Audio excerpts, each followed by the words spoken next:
जय माता दी। मेरे सभी प्यारे दोस्तों, मैं लक्ष्मी शर्मा बड़ों को चरण स्पर्श, छोटों को प्यार और बराबर वालों को दिल से नमस्कार करती हूँ।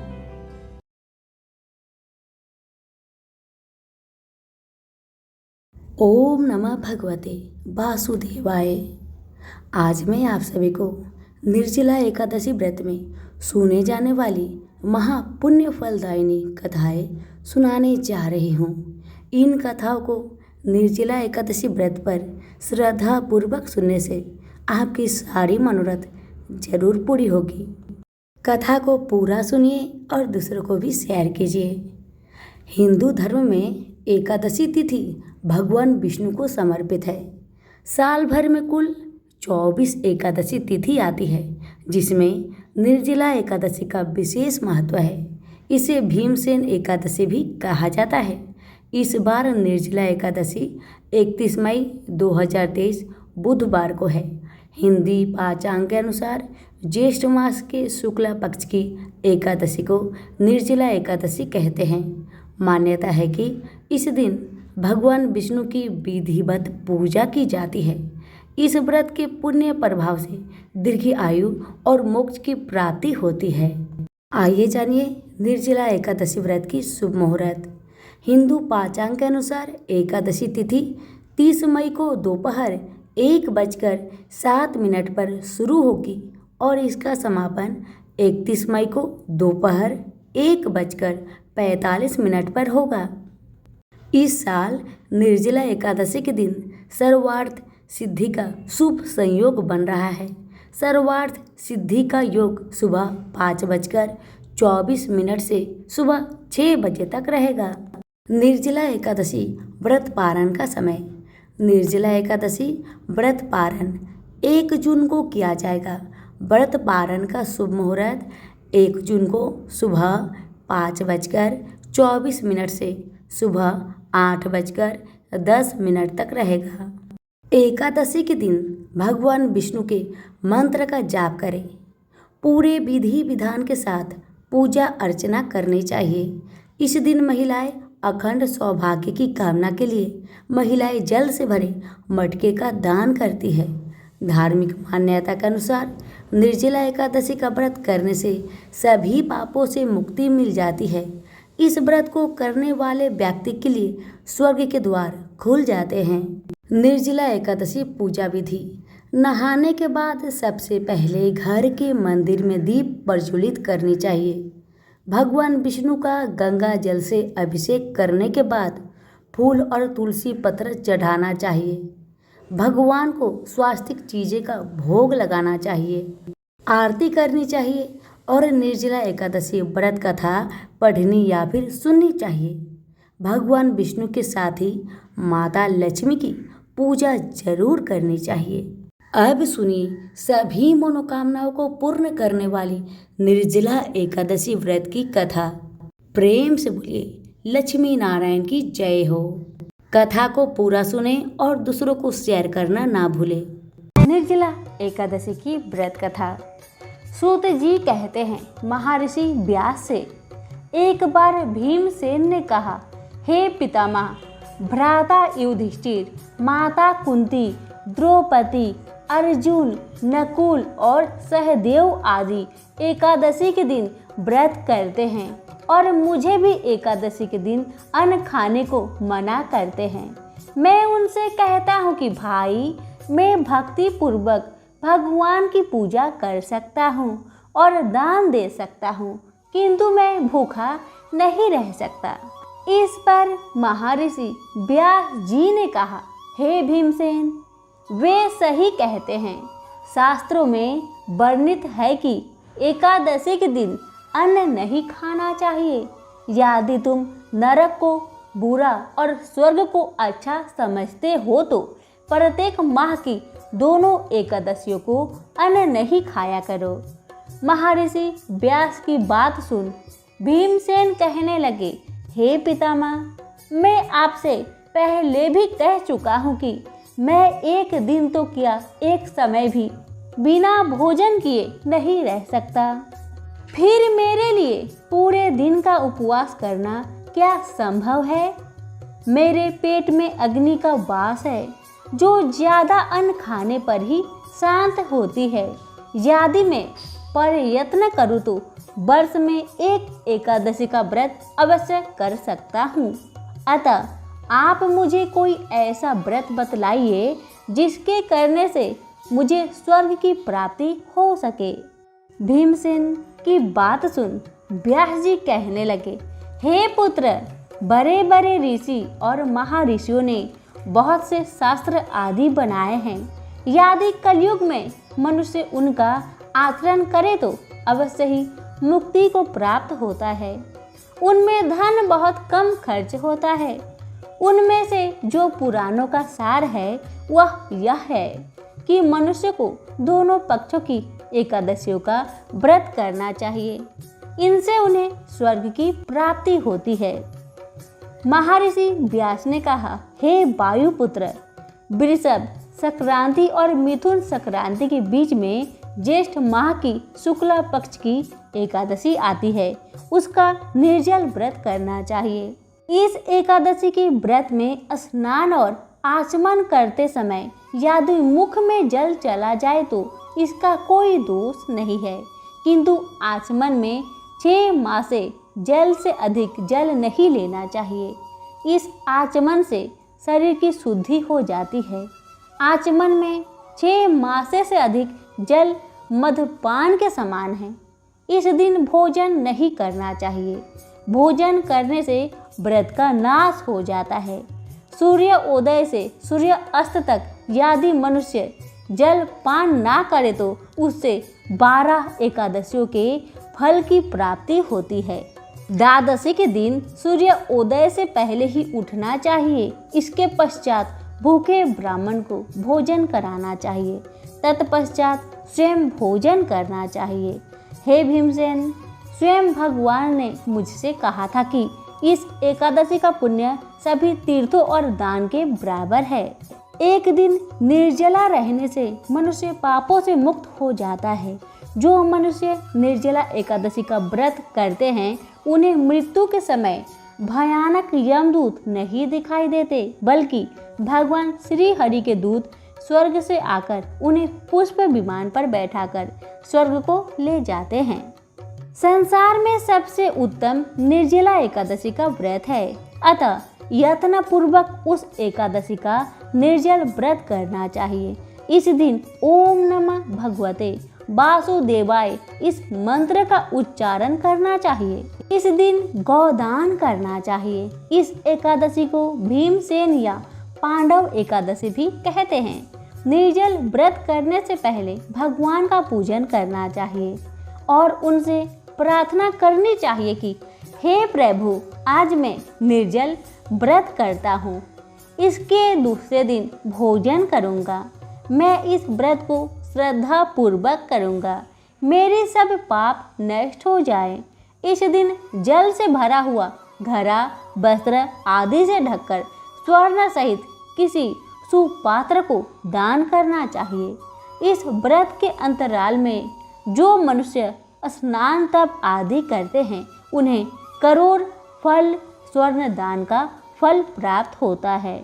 जो मनुष्य इस दिन यज्ञ होम आदि करते हैं उसके फल का तो वर्णन भी नहीं किया जा सकता।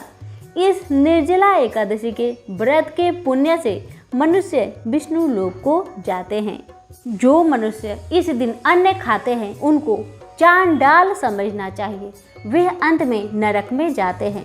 ब्रह्मा, हत्यारे, मदपान करने वाले, चोरी करने वाले, गुरु से ईर्ष्या करने वाले, झूठ बोलने वालों भी इस व्रत को करने से स्वर्ग की भागी बन जाते हैं। हे अर्जुन, जो पुरुष या स्त्री इस व्रत को श्रद्धा पूर्वक करते हैं उनके निम्नलिखित कर्म है। उन्हें सर्वप्रथम विष्णु भगवान का पूजन करना चाहिए। तदुपरांत गोदान करना चाहिए। इस दिन ब्राह्मणों को दक्षिणा देनी चाहिए। निर्जला के दिन अन्न, वस्त्र, छत्र आदि का दान करना चाहिए। जो मनुष्य इस कथा को प्रेम पूर्वक श्रवण करते हैं तथा पठन करते हैं वे भी स्वर्ग की अधिकारी हो जाते हैं। सभी बोले विष्णु भगवान की जय हो। 11 माता की व्रत कथा। जो भी भक्त इनकी कथा का श्रवण सच्चे मन से करेगा उसकी सारी मनोरथ 11 माता जरूर पूरी करेगी। तो सभी प्रेम से बोलिए 11 माता की जय। कथा। एक बार एक राज्य में एक राजा रहा करता था। राजा बहुत ही बुद्धिमान और बलशाली था। राजा सदैव अपनी प्रजा का बहुत अच्छे से ध्यान रखता था। प्रजा भी अपने राजा को बहुत पसंद करते थे।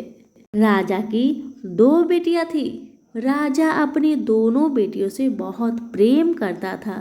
राजा की छोटी बेटी देखने में बहुत सुंदर और आकर्षक थी और राजा की बड़ी बेटी छोटी बेटी के मुकाबले थोड़ा कम सुंदर थी। राजा की छोटी बेटी 11 माता का पूजा किया करती थी और सभी लोग राजा की छोटी बेटी से बहुत प्रेम करते थे और बहुत प्रशंसा किया करते थे। राजा भी अपने छोटी बेटी को बड़ी बेटी से अधिक प्रेम करता था, जिस कारण राजा की बड़ी बेटी को अपनी छोटी बहन से बहुत नफरत होने लगा। राजा की दोनों बेटियां जब बड़ी हो गई तब एक पड़ोस राज्य में रहने वाला राजकुमार राजा की बड़ी बेटी के लिए रिश्ता लेकर आया। लेकिन जैसे ही उस राजकुमार की नज़र राजा की छोटी बेटी पर पड़ी तो वह राजकुमार राजा की छोटी बेटी पर आकर्षक हो गया और उसे पहली नज़र में ही उससे प्रेम हो गया। उस राजकुमार ने राजा की बड़ी बेटी के साथ विवाह करने के लिए मना कर दिया और उसने राजा से कहा कि मैं आपकी छोटी बेटी से विवाह करना चाहता हूँ। इसके बाद राजा की बड़ी बेटी यह देखकर अपनी छोटी बहन से बहुत क्रोधित हो गई और राजा की बड़ी बेटी ने अपनी छोटी बहन को अपना सबसे बड़ा दुश्मन मान लिया।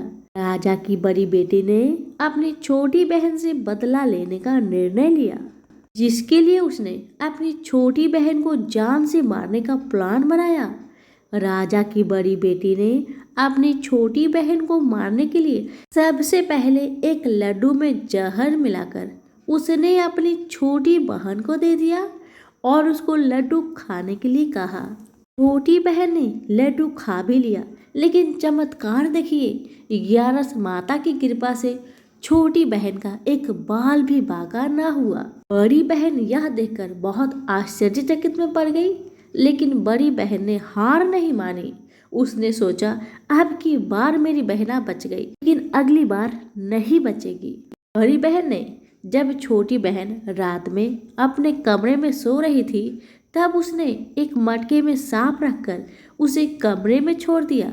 इन 11 माता के चमत्कार से, उनकी कृपा से छोटी बहन को कुछ नहीं हुआ। जब बड़ी बहन ने देखा कि मेरी छोटी बहन सही सलामत है तो उसने फिर एक चाल चली। उसने अपनी बड़ी बहन को कहा कि चलो कुएं से पानी भर के लाते हैं। अब तो दोनों बहन मिलकर कुएं के पास जाते हैं। बड़ी बहन ने कहा, बहन तुम कुएं के पास चलो, पानी निकालो। जैसे ही बहन कुएं के पास गई, बड़ी बहन ने छोटी बहन को कुएं में ढकेल दिया।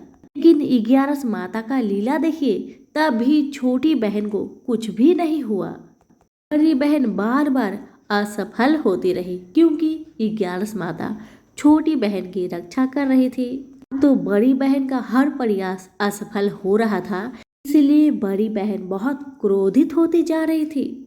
फिर उसने अपनी छोटी बहन के पास जाकर उससे खुद पूछा कि मेरी छोटी बहन, तुमको पता है भगवान ने सबकी मृत्यु एक निश्चित समय पर लिखी हुई है और कैसे तुम्हारी मृत्यु होगी क्या तुम जानती हो? तब छोटी बहन ने अपनी बड़ी बहन को बताया कि हाँ, मैं तो जानती हूँ मेरी मृत्यु कैसे होगी। छोटी बहन से यह सुनकर बड़ी बहन मन ही मन बहुत प्रसन्न होने लगी और उसने अपनी छोटी बहन से कहा कि तुम मुझे अपनी मृत्यु की राज बताओ। छोटी बहन तो दिल की बहुत अच्छी थी। उसने अपनी मृत्यु का सारा कारण अपनी बहन को बताना शुरू किया कि मेरी मृत्यु तो एक तोते में है। जो तोते के गले में एक हार है, उससे मेरी मृत्यु होगी। जब तक कोई भी व्यक्ति तोते को मारकर वह हार अपने गले में पहनेगा तो मैं मूर्छित हो जाऊंगी, और जैसे ही उस हार को अपने गले से उतारेगा मैं वापस से जीवित हो जाऊंगी। अपनी छोटी बहन की मृत्यु की राज जानकर बड़ी बहन बहुत ही खुश हो गई और उसने अपनी छोटी बहन को मारने के लिए उसके पालतू तोते को ढूंढना शुरू कर दिया। और छोटी बहन को इस बात का आभास हो गया था कि कोई उसकी जान लेना चाहता है, जिसके लिए वह अपने पिताजी के पास गई और उसने अपने पिताजी से कहा कि पिताजी, मेरी मृत्यु के बाद आप मुझे जलाइएगा मत, बल्कि आप मुझे अपनी पुरानी वाली हवेली में एक पलंग में लिटाकर छोड़ दीजिएगा। अपनी छोटी लड़की की यह बात सुनकर राजा बहुत आश्चर्य में पड़ गया। राजा ने अपनी छोटी बेटी से पूछा, बेटी तुम ये क्या कह रही हो? तब राजा की छोटी बेटी ने बताया, पिताजी समय किसी के लिए नहीं रुका है, कब क्या हो जाए किसी को कुछ पता नहीं। और फिर राजा ने अपनी बेटी से कहा कि तुम ऐसी बातें क्यों कर रही हो? 2-3 दिन के बाद तुम्हारा विवाह है। लेकिन छोटी बेटी ने अपने पिताजी को ऐसा करने पर मजबूर कर दिया और उसने वचन ले लिया। राजा ने भी अपनी छोटी बेटी की बात स्वीकार कर ली और 2-3 दिनों के बाद जब शादी का समय आया तब राजकुमार बारात लेकर राजा के घर आया और राजकुमार और राजा की छोटी बेटी का विवाह शुरू हो गया। जैसे ही राजा की छोटी बेटी राजकुमार के साथ फेरे लेना शुरू करती है तो उसकी बड़ी बहन अपनी छोटी बहन के कमरे में जाकर उसके तोते को पकड़ लेती है और उसको जान से मार देती है। तोते के गले में जो हार था उसको अपने गले में धारण कर लेती है। जैसे ही बड़ी बहन उस हार को अपने गले में धारण करती है तो उधर छोटी बहन 3.5 ही फेरे ले पाती है और वहीं पर बेहोश होकर गिर जाती है। जिसके बाद राजा ने बड़े बड़े वैद्य हकीमों को बुलाया और अपनी छोटी बेटी का इलाज करने के लिए कहा। राजा की बात सुनकर वैद्य ने छोटी बेटी को चेक किया तो राजा को बताया कि आपकी छोटी बेटी ना तो जीवित है और ना ही मरी हुई है, यह मैं पहली बार देख रहा हूँ। राजा ने वैद्य और हकीम को यह बात बाहर बताने से मना कर दिया और उनको कहा कि अगर तुमने यह बात किसी को बाहर बताई तो हम तुम्हें फांसी दे देंगे। राजा ने अपने छोटी बेटी को पुराने महल में जाकर एक पलंग में लिटा दिया जैसे उनकी बेटी ने उनसे कहा था और वहां पर कुछ सैनिक को तैनात कर दिया। वापस अपने महल में आ गए। राजा की बड़ी बेटी अपने पिताजी के पास आई और कहने लगी कि पिताजी, अगर यह शादी संपन्न नहीं हुई तो आपकी इज्जत का क्या होगा? आप कहे तो मैं आपकी इज्जत बचाने के लिए राजकुमार से शादी करने के लिए तैयार हूँ। इसके बाद राजा ने अपनी बड़ी बेटी की बात मान ली और राजा ने बड़ी बेटी को छोटी बेटी की कपड़े पहनाकर मंडप पर भेज दिया।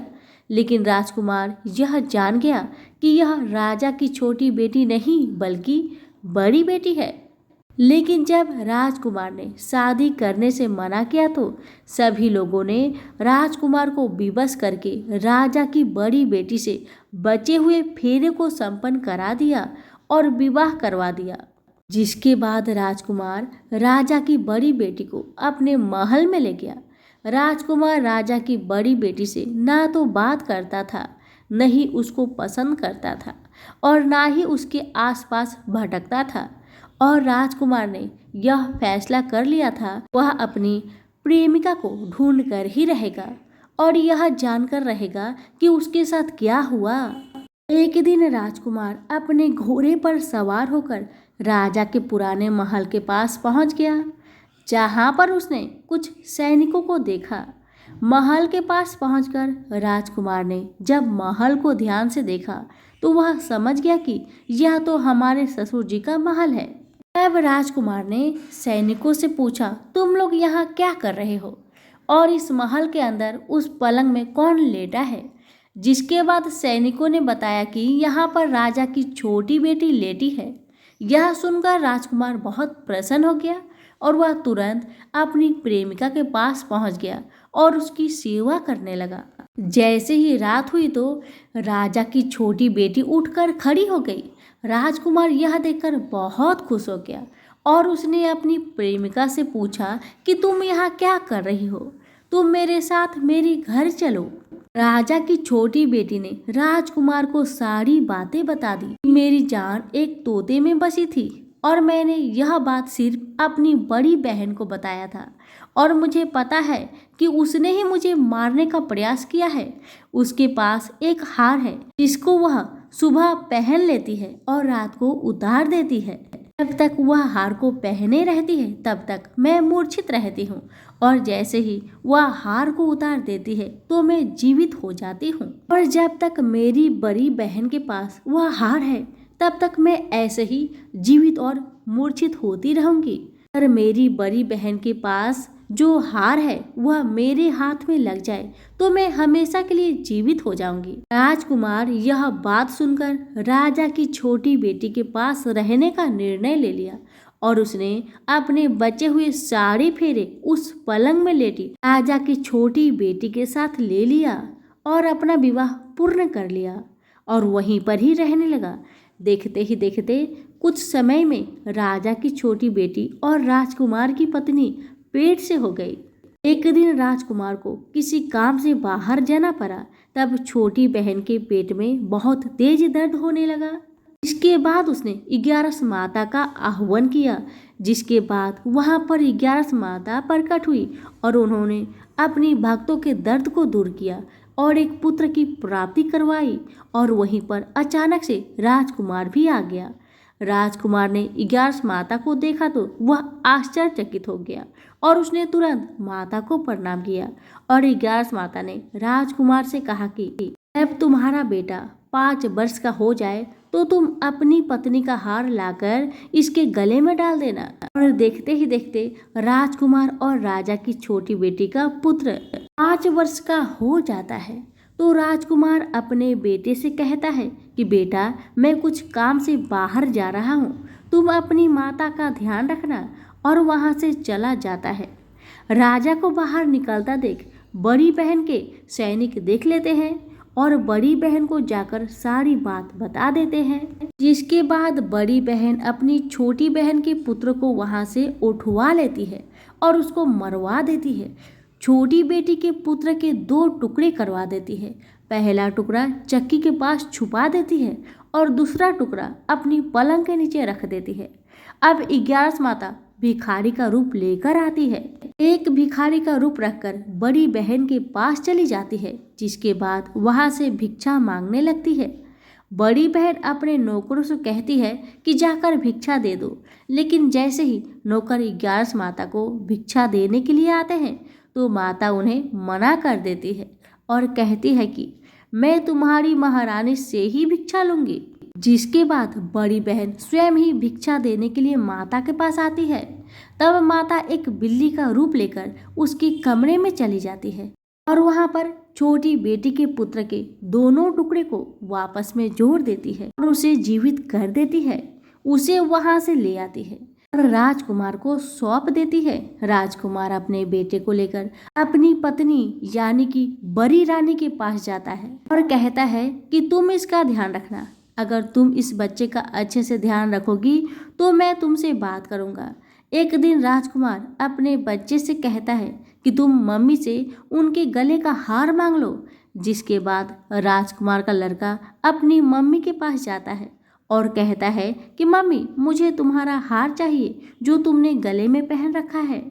यह सुनकर पहले तो बड़ी बहन बहुत क्रोधित हुई, पर उसको याद आता है कि राजकुमार ने कहा था कि अगर मैं इस बच्चे का ध्यान अच्छे से रखूंगी तो वह मुझसे बात करेंगे, जिसके कारण वह हार को उस बच्चे को दे देती है और वह तुरंत हार को ले जाकर अपने पिताजी को दे देता है। और तभी राजकुमार ने अपने बेटे को लेकर वहां से जाने लगता है और अपनी पत्नी से कहता है, तुम हमारे लिए खाना बनाकर रखो, मैं शाम को आकर तुम्हारे साथ खाना खाऊंगा। और वह अपने बेटे को लेकर वहां से चला जाता है। जिसके बाद वह राजा के पास जाता है और उनको सारी कहानी बताने लगता है। राजा अपनी बड़ी बेटी की यह करतूत सुनकर बहुत क्रोधित होता है और अपनी परवरिश पर ही दोष देने लगता है और राजकुमार को अपनी छोटी बेटी के साथ रहने के लिए आदेश देता है। कहते हैं कि जो भी भक्त 11 माता की व्रत श्रद्धा पूर्वक करता है, उनकी कथा का श्रवण करता है, उनकी सभी कष्टों का हरण खुद माँ करती है। हे 11 माता, जैसे आपने राजा की छोटी बेटी की रक्षा की, उसका पुत्र की रक्षा किया, वैसे ही इस कथा को सुनने वाले, कहने वाले, हुक्कारे भरने वाले सभी के परिवार पर अपनी कृपा सदा बनाए रखना। तो सभी मिलकर बोले 11 माता की जय। कथा को लाइक शेयर करना बिल्कुल ना भूलें।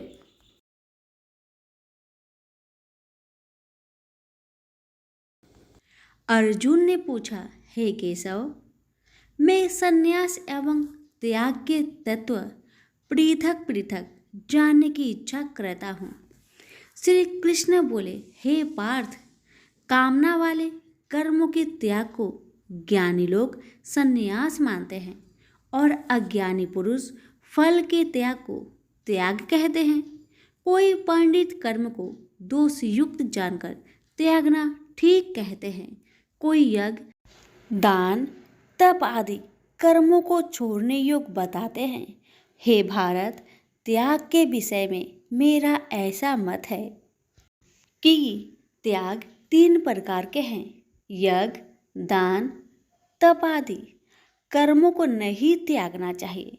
ये सब कर्म आसक्त और फल को त्याग कर करने चाहिए। मेरे निश्चय मत यही है जो सर्वोत्तम है। अपनी नियमित कर्मों का त्यागना उचित नहीं है।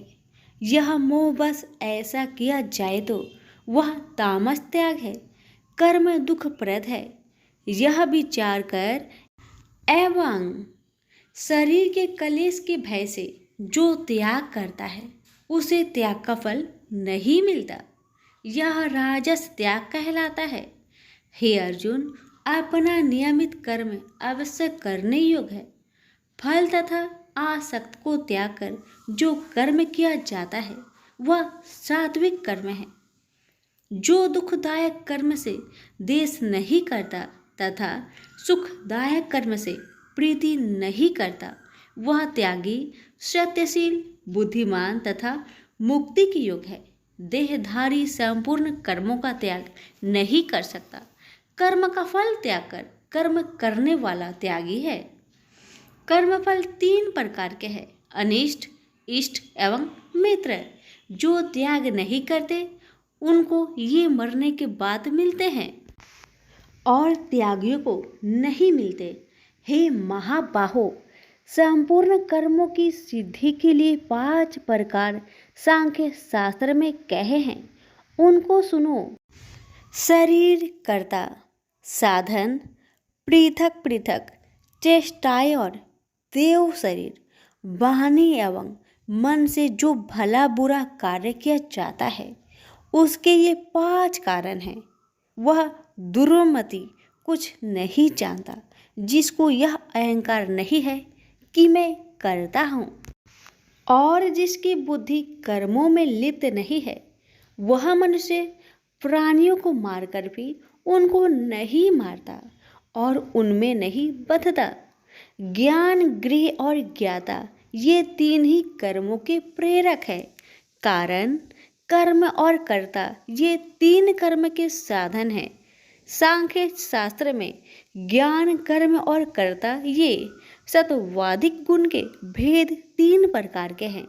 इनको भी सुनो। जब भिन्न भिन्न प्राणियों में एक अविनाशी अविभक्त सत्ता जो दिखता है, वह ज्ञान सात्विक कहलाता है। जिस ज्ञान से प्राणियों में नाना प्रकार की सत्ता दिखाई देती है, उसको राजस ज्ञान जानो। ऐसा ज्ञान जिसके बिना कारण और सर्वार्थ के जाने एक ही कार्य में लगा रहे, वह अल्प और तामस है। फल की इच्छा ना करके जो नित्य कर्म संग देश को त्याग कर किया जाता है, जो फल की इच्छा एवं अहंकार से बड़े यत्न से किया जाता है, वह राजस कर्म है। जो कर्म परिमाण धन का खर्च दूसरे की पीड़ा और अपना पुरुषार्थ न जानकर मोहबस किया जाता है वह तामस कर्म कहलाता है। संग से रहित अहंकार, धैर्य और उत्साह युक्त सिद्ध व असिद्धि में समान रहता है वह सात्विक कर्म कहलाता है। गुण की तरह बुद्धि और धर्म के इनके भी 3 भेद है सुनो। जो बुद्धि प्रवृत्ति, निवृत्ति, कर्तव्य, अकर्तव्य, भय, अभय और बंधन मोक्ष को जानता है वह सात्विकी है। हे पार्थ, जिससे धर्म अधर्म और कर्तव्य अकर्तव्य का ठीक निश्चय नहीं होता वह राजसी है। जिस अज्ञान से ढकी बुद्धि करके मनुष्य अधर्म को धर्म मानता है वह तामसी है। जो कथा प्रसंग से फल की इच्छा करता है, जो धर्म अर्थ काम को धारण करता है वह राजसी वृत्ति है। जो मूर्ख, निंद्रा, भय, शोक, विषाद एवं मद को नहीं त्यागता वह तामसी वृत्ति है।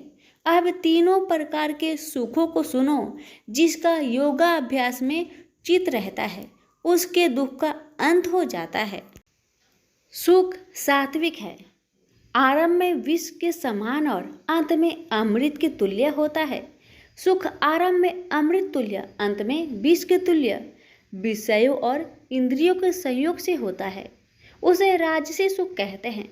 जो सुख आदि और अंत दोनों में मनुष्य को मोह में फंसाता है और जो आलस्य तथा प्रमोद से उत्पन्न होता है वह तामस सुख है।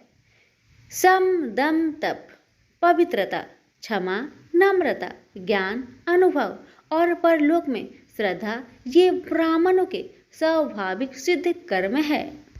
बहादुरी, तेजस्विता, धैर्य, चतुराई, युद्ध, स्थिरता, उदारता और प्रभुता ये क्षत्रिय के स्वाभाविक कर्म हैं। खेती, गोरक्षा स्वाभाविक कर्म हैं। जो लोग अपने अपने गुणों और प्रवृत्तियों के अनुसार कर्म करते हैं उनको सिद्धि प्राप्त होती है और जिसने सब जगत का विस्तार किया है उस ईश्वर को अपने कार्य के द्वारा आराधना करके मनुष्य सिद्धि को पाता है। दूसरे उत्तम कर्म से अपना नीच कर्म ही श्रेष्ठ है। सर्वत्र आसक्त को छोड़ने वाला आत्मा, जीतने वाला इच्छा रहित मनुष्य संन्यास के द्वारा सर्व कर्म निवृत्ति रूप परम सिद्धि को पाता है। वह फिर कैसे ब्रह्म को प्राप्त होता है? सो मुझसे सुनो, यही इस ज्ञान की परानिष्ठा है।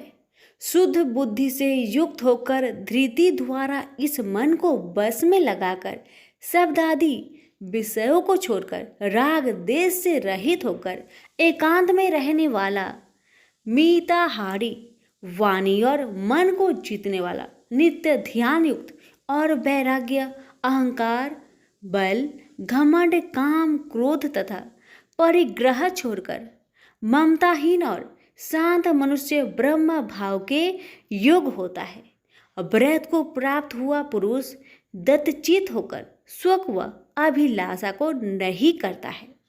जीवन मात्र में समदर्शी होकर मुझ में परम भक्ति पाता है। इस प्रकार ज्ञानी सदैव मुझ में निवास करने वाले सब कर्मों को भोग करता हुआ मेरे अनुग्रह से अविनाशी सनातन मोक्षप्रद को प्राप्त होता है। तत्पश्चात तत्व से मुझे जानकर फिर मन मुझ में ही प्रवेश करता है। सावधानी से अपना मन मुझ में स्थिर कर और सब कर्मों को मुझ में अर्पण कर बुद्धि योग के आश्रय से निरंतर अपने चित्त को मुझ में लगाओ। मेरे में चित्त लगाकर मेरी कृपा से दुर्गम कष्टों से तर जाओगे। यदि अहंकार से मेरी बात सुनोगे तो नष्ट हो जाओगे।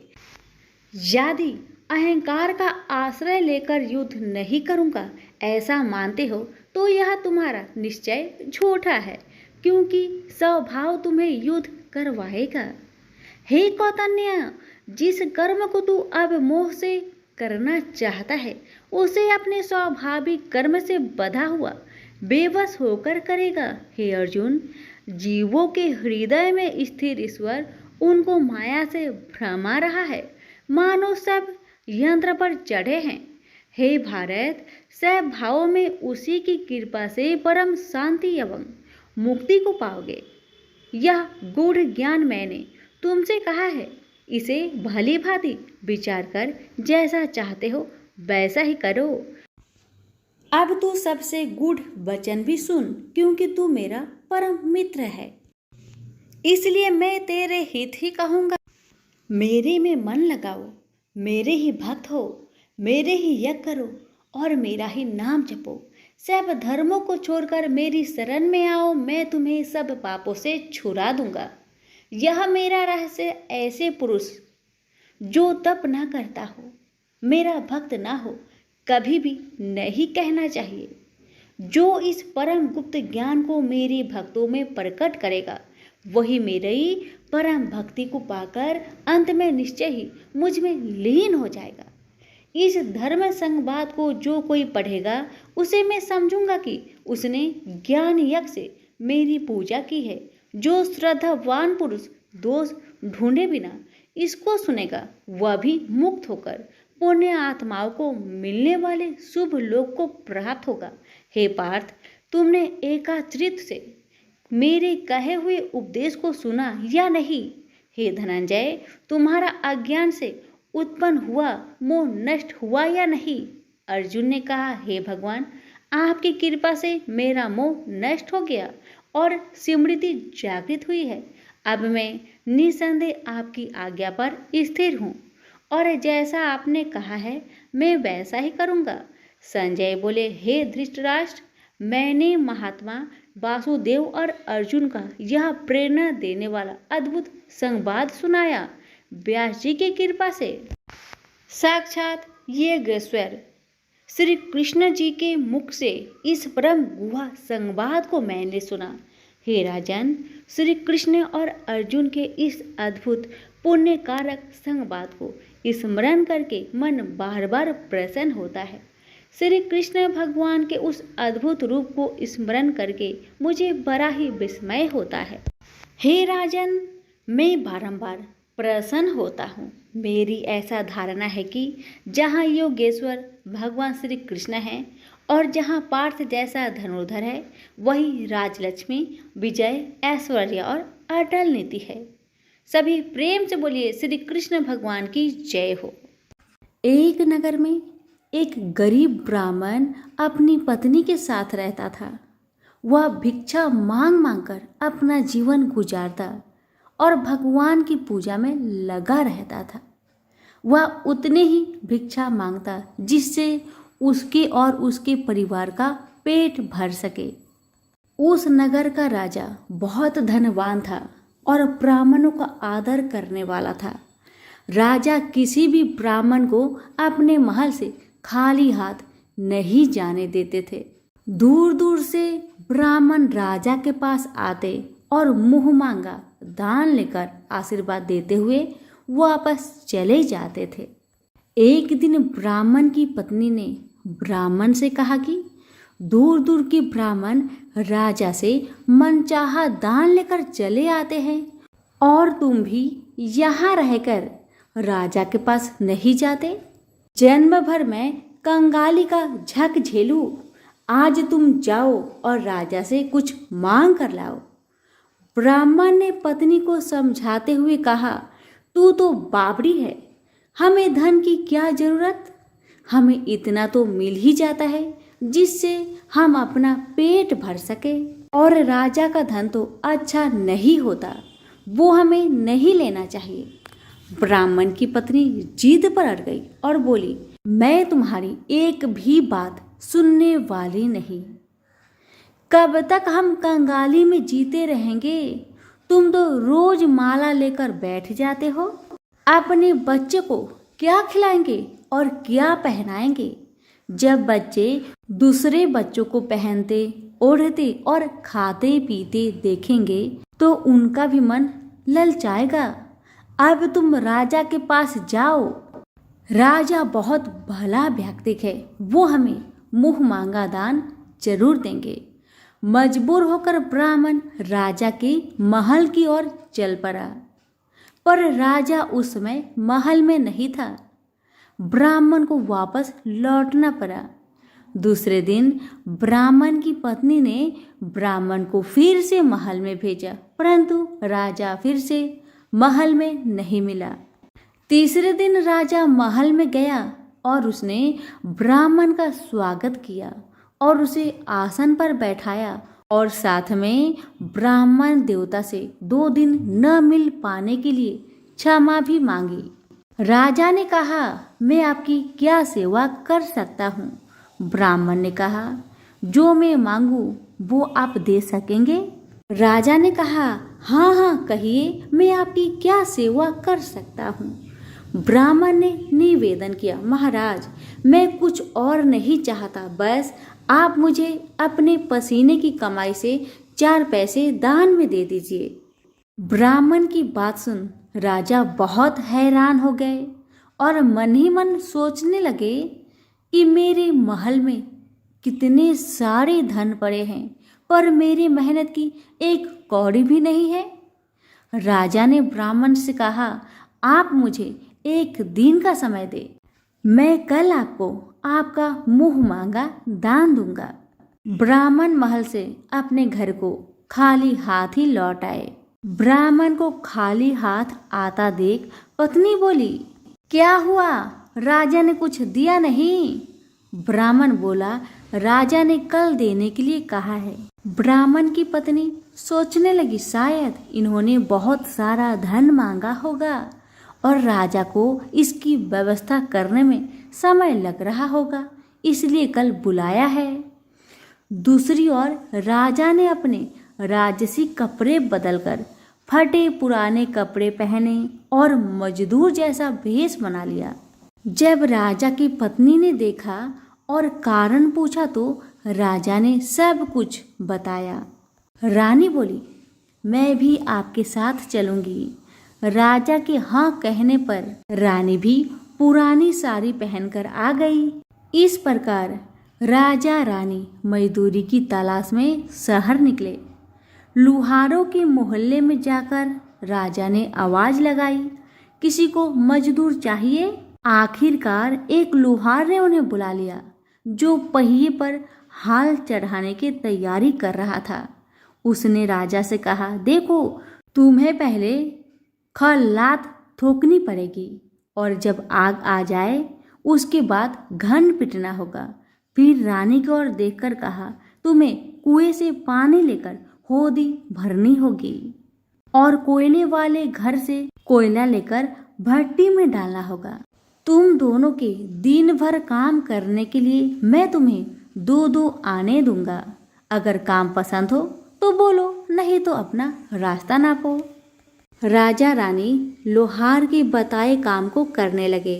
राजा खलात ठोकने लगा, पर उसे काम ठीक से नहीं हो पा रहा था। लोहार नाराज होकर राजा को ठीक से काम करने के लिए कहता है। राजा जैसे तैसे अपना काम करने लगा। रानी भी कुएं से पानी भरकर लाने लगी। रानी के हाथ में फफोले पड़ गए। किसी तरह बड़ी कठिनाइयों से उसने पानी का हौज भरा।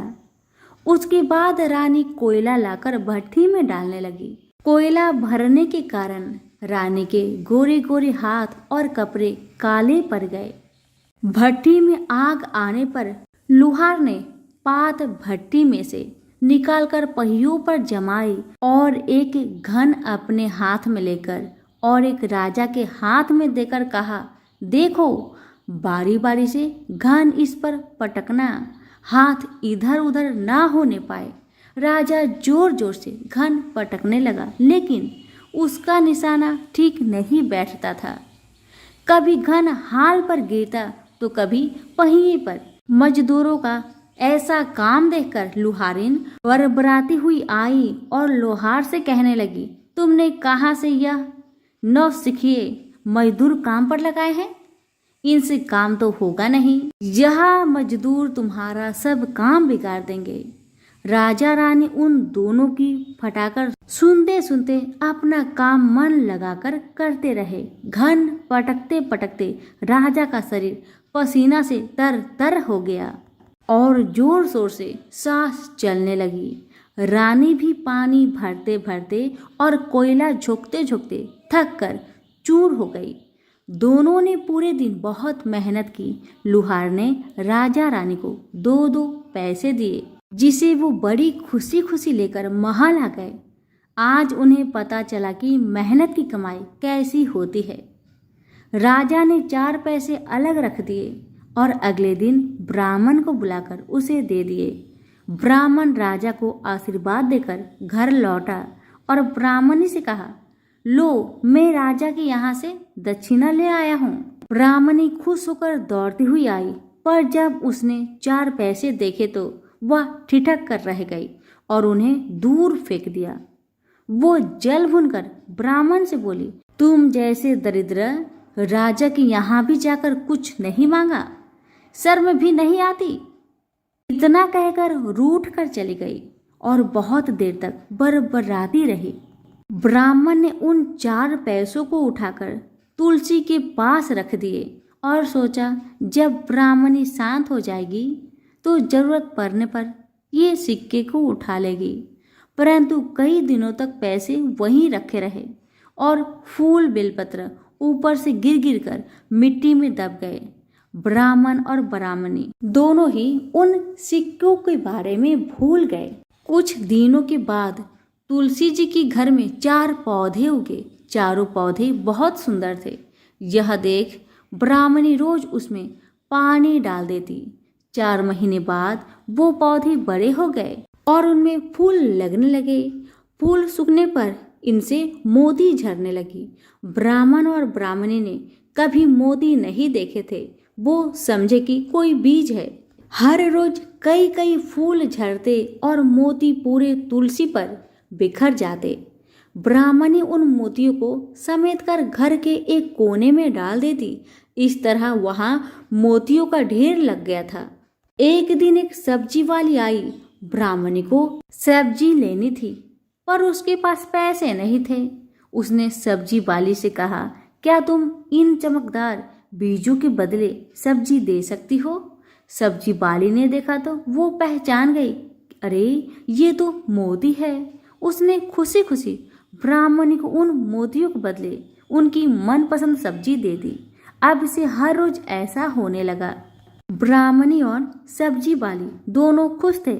सब्जी वाली यह सोचकर खुश थी कि मुझे 1 पैसे की तरकारी के बदले हजारों का माल मिलता है, और ब्राह्मणी ये सोचकर खुश थी कि इस बीजों के बदले सब्जी मिल जाती है। इस प्रकार कई महीने बीत गए। उधर राजा के महल में कई राजहंस थे जो मोती चुगते थे। राजा का यह नियम था, जब राजहंस मोती चुग लेते थे उसके बाद ही राजा और उसका परिवार भोजन करता था। एक समय बाद राजा का सारा धन उन मोतियों और दान देने में खर्च हो गया।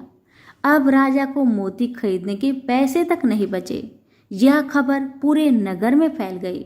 ब्राह्मण और ब्राह्मणी को जब यह पता चला तो उन्होंने यही विचार किया कि राजा बहुत दानी और नेक दिल है। उसने अपना सब कुछ दान कर दिया, यहाँ तक कि शायद उनके पास खाने को भी कुछ नहीं है। ऐसा हालत में हमें उन लोगों की सहायता करनी चाहिए। ब्राह्मण ने ब्राह्मणी से कहा, अगर तू कहे तो इसमें से कुछ बीज राजा को दे दूं। तू कहती है इससे सब्जी और खाने की चीज मिल जाते हैं। ब्राह्मणी ने कहा, हाँ, मैं रोज इसके बदले सौदा लिया करती हूँ। ऐसा कहकर ब्राह्मणी 1 टोकरी बीज भर लाई। ब्राह्मण राजा के पास पहुंचा और उसे वो मोती दिए और राजा को सारी बात बताई। राजा उन मोतियों को देखकर चौंक गया। उसने मोती राजहंस को दिए। राजहंस उन्हें चुगने लगे। यह देख राजा ने ब्राह्मण से कहा, एक एक मोती सैकड़ों रुपए का है। सच बताए, आपके पास इतने मोती कहाँ से आए? ब्राह्मण बोला, महाराज, ऐसे बीज तो हमारे घर पर बहुत है। और राजा को पूरी बात बताई। राजा अपने मंत्रियों के साथ ब्राह्मण के घर पहुंचे और उन चारों पेड़ों को देखा। पूछताछ में उन सिक्के वाली बात सामने आ गई। जब पेड़ों को देखा तो उनकी जड़ के पास वही सिक्के चिपके हुए थे। आज ब्राह्मण और ब्राह्मणी को मालूम हुआ कि उनके पास लाखों करोड़ों की दौलत है, जिसे वो साधारण बीज समझते थे। ब्राह्मण ने सोचा कि मेरे लिए यह धन किस काम का। ऐसा सोच ब्राह्मण ने सारे मोती राजा को दान में दे दिए। राजा की आंखें भी खुल गई। मेहनत के धन की कीमत उन्हें मालूम पड़ गई। उस दिन राजा ने प्रण कर लिया कि मैं खजाने के पैसे से एक भी पैसा अपने खर्च में नहीं लगाऊंगा। अपना खर्च मेहनत करके चलाऊंगा।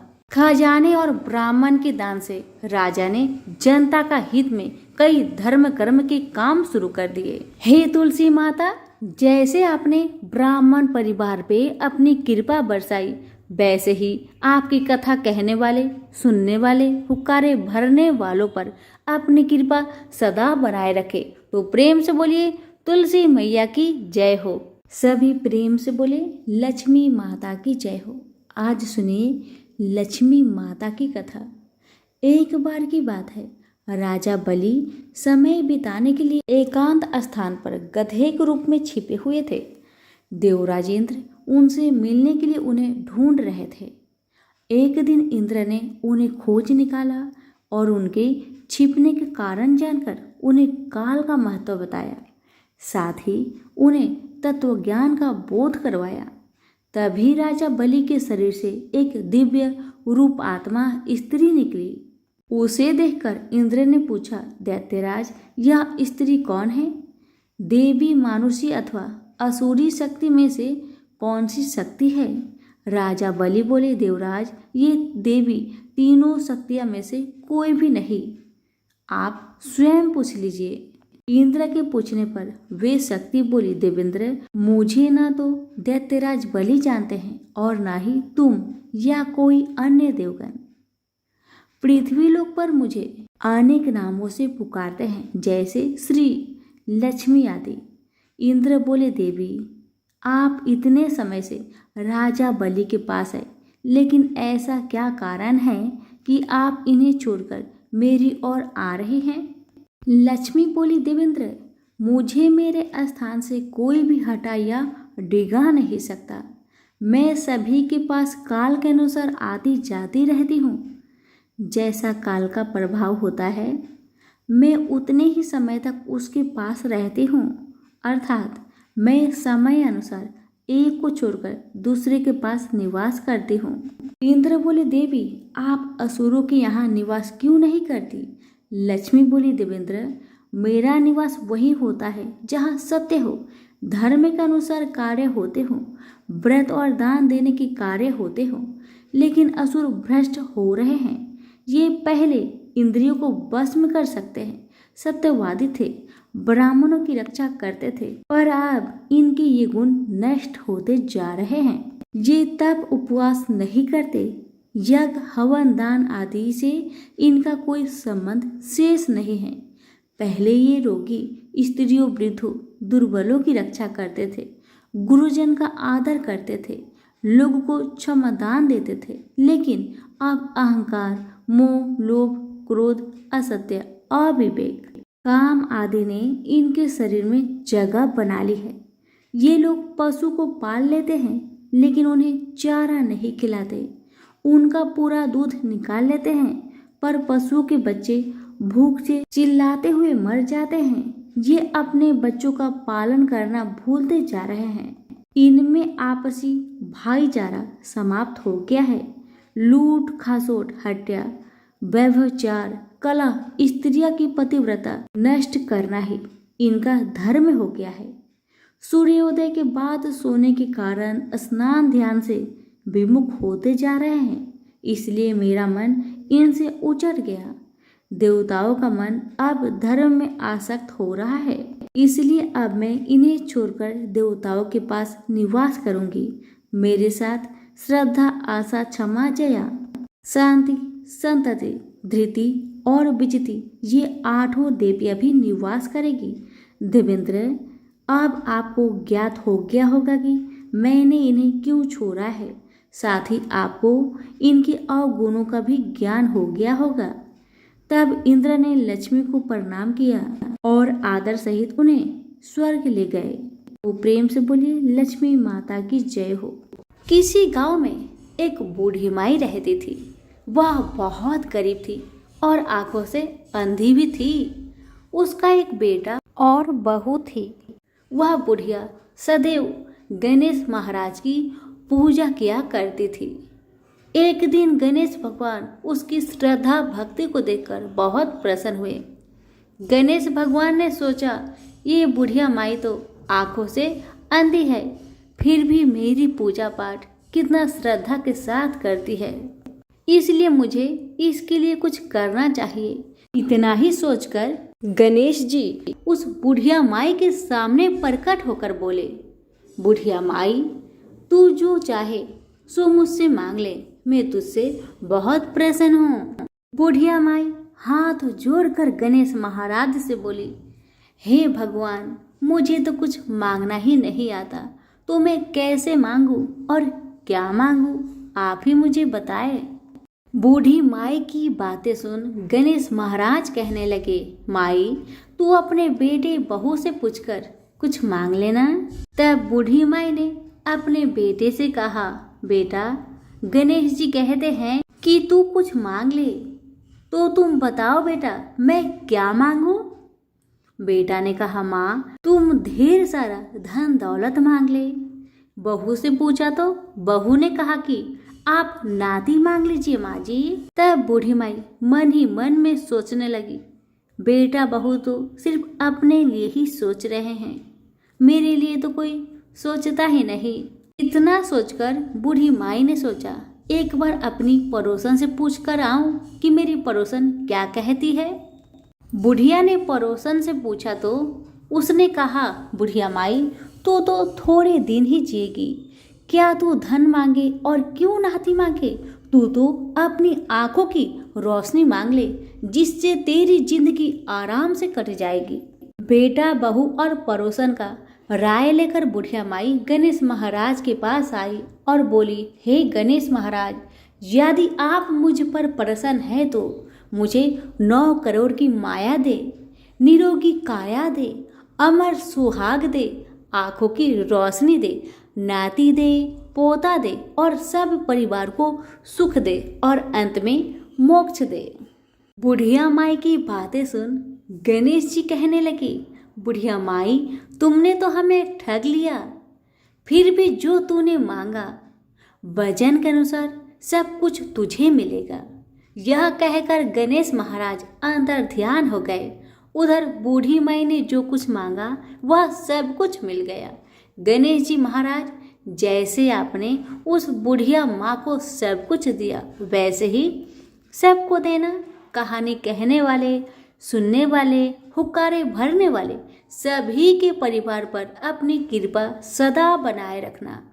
सभी मिलकर बोलिए, गणेश भगवान की जय हो, विनायक महाराज की जय हो। कथा अच्छी लगे तो लाइक शेयर जरूर करें।